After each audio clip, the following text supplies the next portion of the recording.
This video is brought to you by 101figurine.ro. Check out 101figurine.ro to see a large assortment of action figures and statues from your favorite universes.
Hello and welcome back. As always, my name is Laser, and today on the turntable, more Gunpla. This is the Freedom 2.0 from Bandai.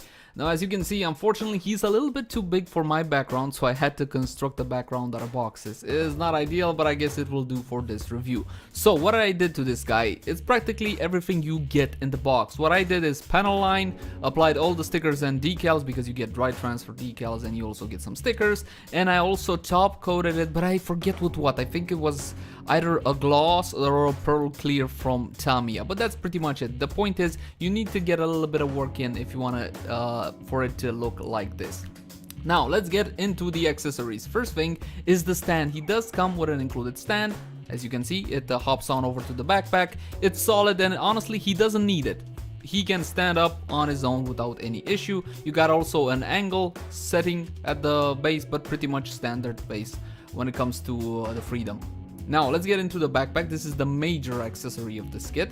It simply detaches like so. It's got a fairly good peg there, fairly good thickness on the peg, so you know it will be secure. It attaches pretty easily. There is a polycap in there, and it stays firmly secure in place. I'm pretty sure it's not gonna be falling anytime soon. Now let's see, you got a lot of articulation at the backpack. First, those flaps open up to reveal even more detail, and of course each and every individual wing is articulated, so you can put them in a whole bunch of poses. You get a back and forward as well, and of course his beam cannons, I want to say. Honestly, I forgot what these things are called, but for the full burst mode, you can pop these things over the shoulder. They have a hinge there, and you can get them into position quite nicely, and they also open up like so, and I think this part comes out. Yeah, this part comes out like so, and the lower portion as well, again for that full burst beam effect kind of like thing. And yeah, that's pretty much it for the backpack. We're gonna be moving on into additional weapons. These are the dual lightsabers, or sorry, beam sabers, my bad, I apologize. Beam sabers, they can form together into that double beam saber, which is standard pretty much when it comes to seed kits. And this is the beam rifle, like so, pretty simple. I like that it's got a free tone color on it. Let me see if I get a better focus. You got a small little dry transfer decal there. Panel line quite nicely. Good amount of detail considering it's a pretty small beam rifle. And you can also detach the hilt there, so you can get it more easily into the hand. The hands are a little bit better than most kits, and I'll show you when we get to the hands. And this is the final weapon, the shield. Pretty standard shield for seed kits. Like I said before, you have two options of mounting it, either in the hand with that little peg there, or you can use this system, which is a hinge swivel combo, and it will attach to the back of the arm, and it's a much more secure connection. That's what I recommend you guys using. As for articulation, you got a head on the ball peg. Pretty much good range of motion. You can get them into whatever position you want for the most part, and the shoulders are on a hinge as well. They can swivel individually from the arm as long as the sculpt doesn't get in the way. You can get the arm at about this far out, not much more than that. And you see you got a butterfly joint at the actual elbow when it attaches into the torso. Let me see if I can focus better.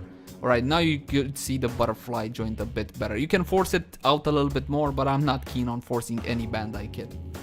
Alright, now we got a double hinge at the elbow. Very good range of motion. You can't really ask for more than this, but it does have more. You can detach the arm like so, okay? It extends out just a little bit, so it increases that range of motion if you needed more, which honestly you didn't.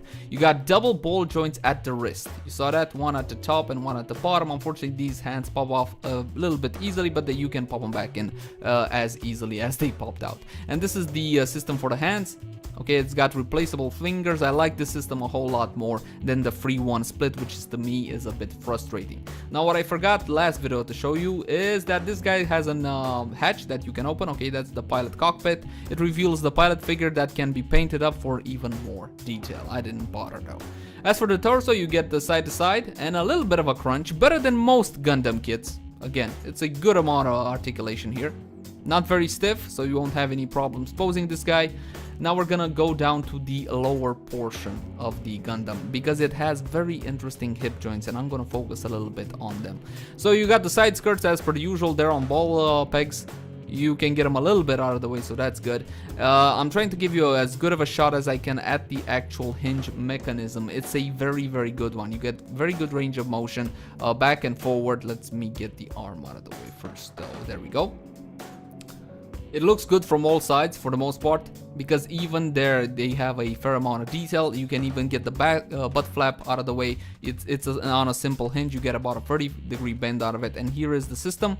Front and center, you can see you can pop it out like that, just like the arms, just like the shoulders, so it increases the range of motion. They look to me a little bit frail. I didn't have any problems with them, but I didn't fiddle too much either. As you can see, you get a double jointed knee, and you get some cool armor separation. You see that at the thigh? Man, that's awesome. I love that. I love to see that armor separation at the thigh. Unfortunately, no armor separation at the knee. As for the foot itself, you got a myriad of joints. First of all, there's a ball peg inside of the actual leg, and there's another ball peg in the foot. Of course, you get the middle joint at the foot as well, so you can get those action up in the air poses. And the ankle armor is can go up and down as well, but not so much from side to side. And this would be the ankle pivot, which is very useful when it comes to stabilizing the figure. And I think that's... No, wait, I forgot about something. The side cannons. I forgot what these are called, but the side skirts can extend outwards. They're on ball pegs, as you can see. You get ball peg movement, but there's a hinge with another hinge, but essentially it's ball peg movement. And these things can extend out like this, forming the side cannons. I'm sorry, I forgot what they're called. But this, of course, will come in very useful for the full burst mode. And well, I think that's about it for articulation. Now, when it comes to conclusions, I so far built, I don't know, 7, 8 kits. This is the best Bandai kit I have ever built. It's got great articulation for the most part. Oh, by the way, you can also get the little thing out like so. It's got a little handle there, and then you can try to get the hand into position like that and grab it and do that on both sides and full burst. Yes. But I digress. Yes, this is the best Bandai kit I have ever built. If you're looking to get into Gunpla, if you're looking for a solid kit that is a good poser, good articulation, fairly solid, comes also with an action base, which is honestly not really needed, this is the way to go. It comes with stickers, it comes with some dry transfers as well. While the stickers are not exactly ideal, you can try a spray a top coat over them to make them look a little bit better, not too much. This definitely, from my point of view, is a great way to go if you're looking to get into Gunpla. It's a fairly straight build, nothing too complicated, nothing out of the ordinary. All the accessories are great. He's not very flimsy. This guy even fell off the shelf and nothing broke and nothing came off, so that's something to be said about how solid this kit is. I loved it. I love the build experience. I love the way it looks. I love the way it posed. Believe it or not, even my wife loves it, and she's not really into robots or mecha or anime or any of that stuff, so there's more credit to the kit.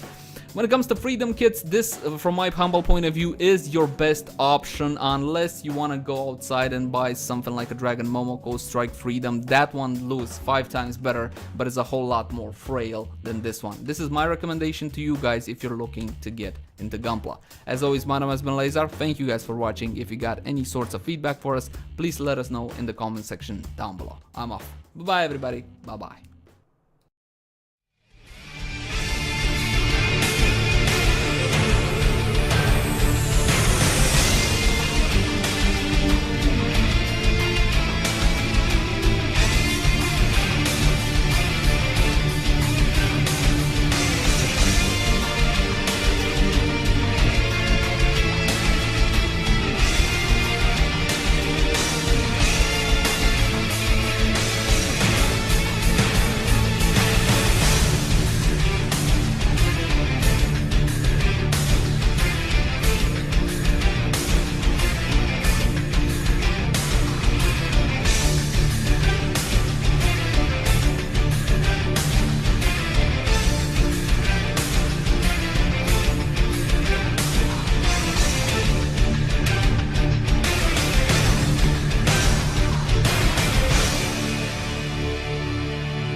Acest video v-a fost adus de către 101figurine.ro. Intră și tu acum pe 101figurine.ro pentru a vizualiza o multitudine de statuete și figurine din universurile tale preferate.